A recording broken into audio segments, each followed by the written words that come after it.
दोस्तों, वक्त वक्त पर इस देश में कुछ लोग दलितों के मसीहा बनकर उभरते हैं।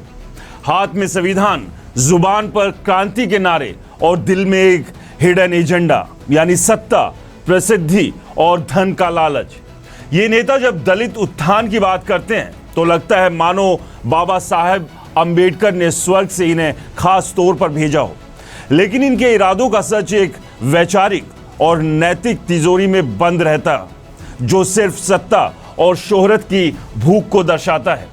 ऐसा ही एक नाम है चंद्रशेखर आजाद उर्फ रावण, जो नगीना से लोकसभा सांसद और भीम आर्मी के संस्थापक है। ये वही नेता हैं जो मंच पर दलित बेटियों के अधिकारों की दुहाई देते हैं, लेकिन हालिया आरोप उनके काले कारनामों की पोल खोलते हैं। ये स्क्रिप्ट किसी व्यक्ति की आलोचना नहीं, बल्कि उस पाखंड की शल्य चिकित्सा है जो समाज के सबसे संवेदनशील वर्ग को सिर्फ वोट की बिसात बनाता है। ये उन चेहरों पर करारा तमाचा है जो दलित हित के नाम पर शोषण का धंधा और आंदोलन का तमाशा चलाते हैं।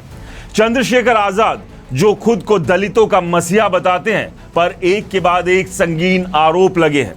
इनका ताजा शिकार बताई जा रही है रोहिणी घाबरी, जो स्विट्जरलैंड में पीएचडी कर रही है और वाल्मीकि समाज से आती है। रोहिणी जातिगत नफरत की राजनीति को सिरे से खारिज करती है।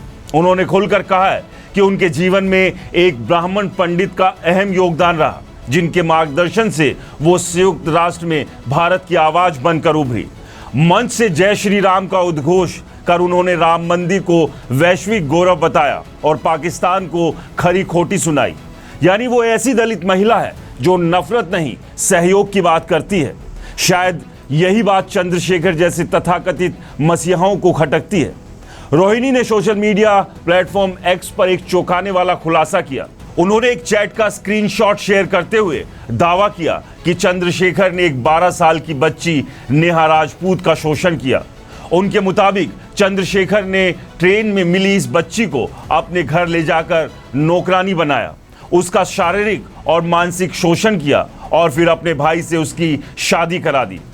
इस शादी से एक बेटा हुआ, लेकिन पीड़िता को इतना प्रताड़ित किया गया कि वो घर छोड़कर भाग गई और अब छिप कर रह रही है। रोहिणी का कहना है कि चंद्रशेखर के घर वाले ना तो उसे इज्जत देते हैं और ना ही अपने बेटे से मिलने देते हैं।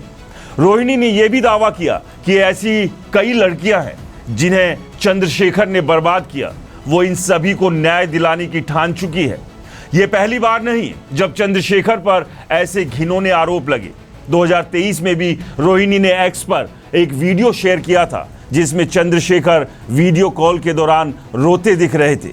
रोहिणी का दावा था कि ये झूठे आंसू थे और चंद्रशेखर ने अपनी शादी छिपाकर कई मासूम लड़कियों का जीवन तबाह किया। इतना ही नहीं, रोहिणी ने चंद्रशेखर की पत्नी पर भी उनके काले कारनामों में साथ देने का आरोप लगाया। उनके मुताबिक आंदोलन के नाम पर करोड़ों रुपए की उगाही होती है और उनकी पत्नी इसमें बराबर की भागीदार है। चंद्रशेखर का काला चेहरा यहीं तक सीमित नहीं है। जून 2020 में उनके 2018 के कुछ ट्वीट्स वायरल हुए, जिसमें उन्होंने प्रधानमंत्री नरेंद्र मोदी का समर्थन करने वाली महिलाओं को दल्ला और वैश्या जैसे घृणित शब्दों से नवाजा था। ये शब्द इतने आपत्तिजनक थे कि उन्हें यहाँ दोहराया भी नहीं जा सकता। उन्होंने लिखा था कि इन महिलाओं ने खुद को बीजेपी को बेच दिया। इन ट्वीट्स पर राष्ट्रीय महिला आयोग को हस्तक्षेप करना पड़ा। यानी मंच पर बेटियों की इज्जत का ढोंग रचाने वाला ये नेता सोशल मीडिया पर महिलाओं के लिए एक गटर खोल देता है।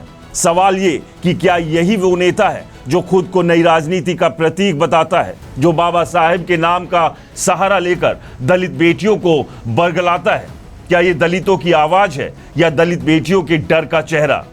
ये वही शख्स है जो टीवी डिबेट्स और एक्स पर क्रांतिकारी नारे लगाता है, लेकिन अपने काले कारनामों पर चुप्पी साध लेता है। ये स्टोरी उन सभी को आगाह करती है जो ऐसे झूठे वादों में उलझ जाते हैं। ये सवाल आप पर छोड़ते हैं, क्या ऐसे लोग दलित उत्थान के सच्चे परोकार हैं या सिर्फ सत्ता और शोहरत की सीढ़ी पर चढ़ने वाले अवसरवादी? अपनी राय हमें कमेंट में जरूर बताएं। मिलते हैं अगली खबर के साथ। धन्यवाद।